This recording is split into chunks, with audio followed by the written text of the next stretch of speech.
must decide for which purpose to put the all-powerful dragon tear.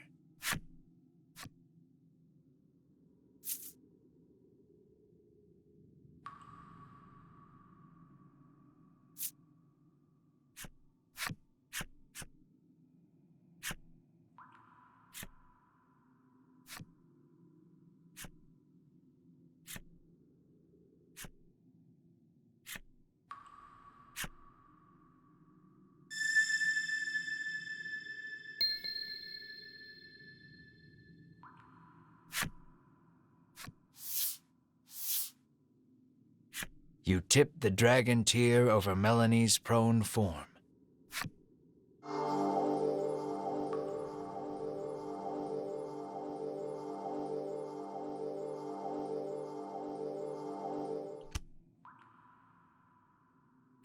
Melanie turns back into a human.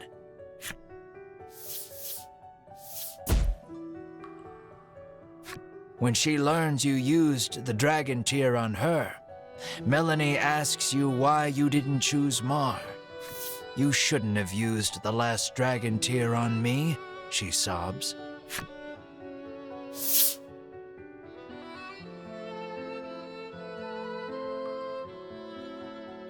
After escaping the mausoleum, you take Melanie and Mar with you on another sojourn round the realm. Melanie is as unforgiving toward you as always, but grows especially tender in taking care of Mar. Deep, deep down, she feels guilty that only she returned to normal. Afterwards, news of the dragon's imprisonment at the hands of the Ivory Order and the medicine they forced him to make spreads like wildfire. A rash of skirmishes breaks out over the increasingly rarer medicine that is the dragon's legacy. Chaos envelops the realm.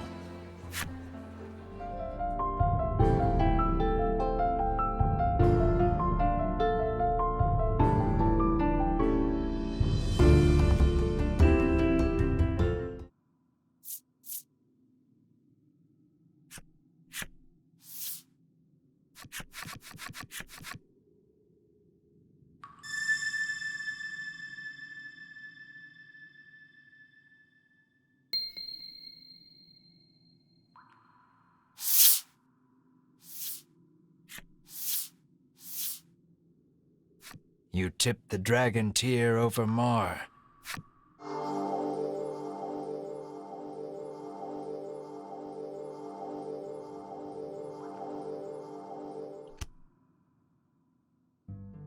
Mar turns back into a human.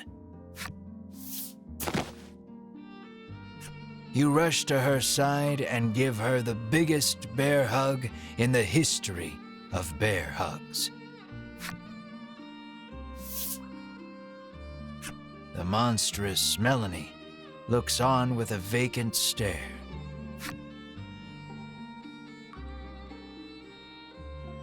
After escaping the mausoleum, you take Melanie and Mar with you on another sojourn round the realm. Perhaps due to the length of time she spent as a monster, Mar has trouble speaking. The only thing that hasn't changed is her appetite. Melanie, on the other hand, follows the two of you everywhere you go, in total silence. You think she can understand your conversations, but you aren't sure how much of Melanie is really left inside the monster. Afterwards, news of the dragon's imprisonment at the hands of the Ivory Order and the medicine they forced him to make spreads like wildfire. A rash of skirmishes breaks out over the increasingly rarer medicine that is the dragon's legacy. Chaos envelops the realm.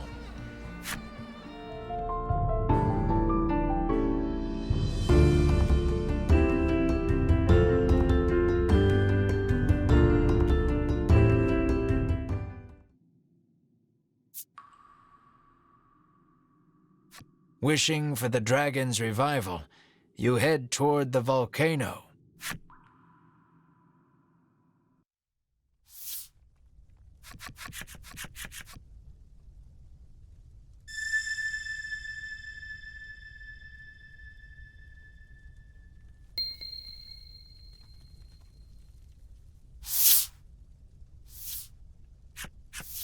At the peak of the volcano, you tip the dragon tear into the roiling lava.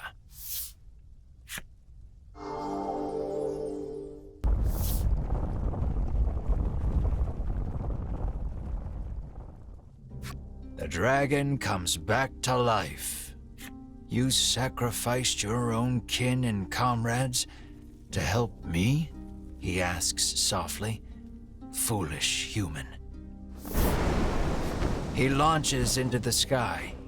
You watch him fly away into the distance. After escaping the mausoleum, you take Melanie and Mar with you on another sojourn round the realm. You hope, one day, to find more dragon tear and turn them both human again.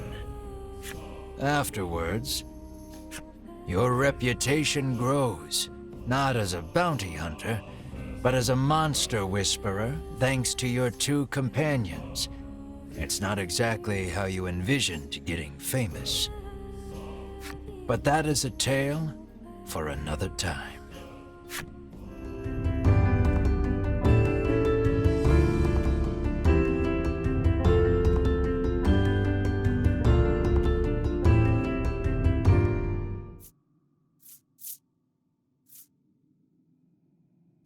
As though you were trying to cling to something, you offer up every supplication to the dragon tear. And then...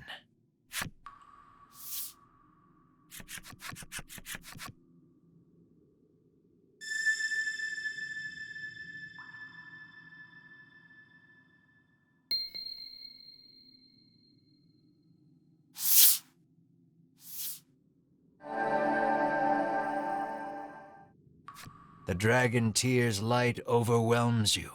You feel your consciousness start to slip away. Where's that voice coming from?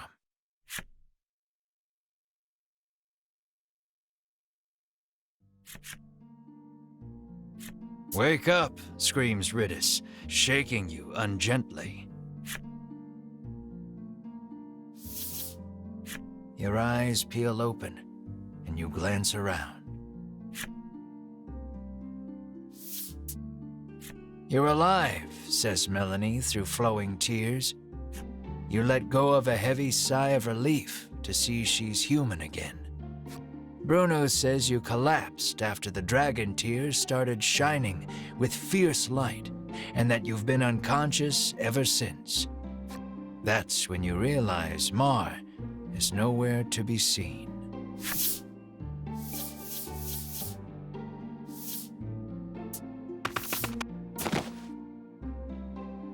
You wrap Mar, returned to human, in your firm embrace.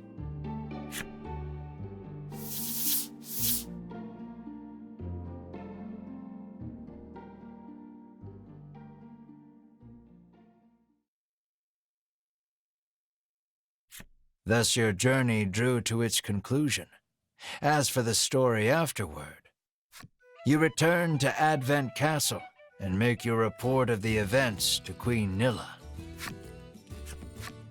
She rewards you handsomely for telling her the truth about the dragon, but it's barely enough to cover the cost of repairs to Ridis's home. Bruno returns to the coastal village he calls home, still squabbling with Oreo.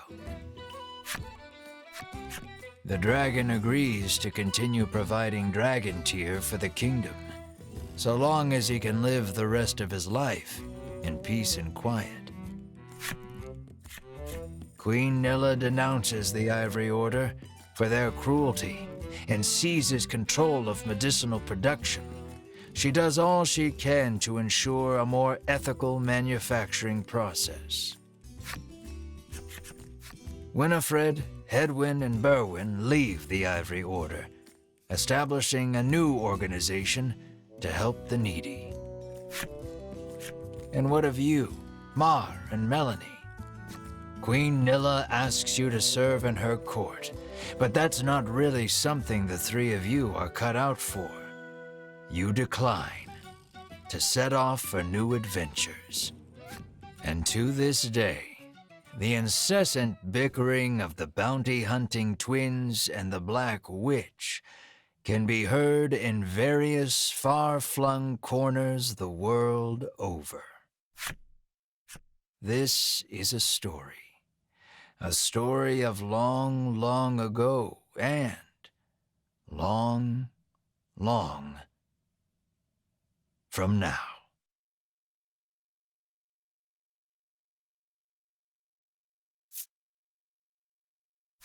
Good to hear. That means I succeeded as your game master. Now then, this is the end of your long journey, which means you and I must regrettably part ways. I hope we meet again in the world of Voice of Cards. It's been a pleasure.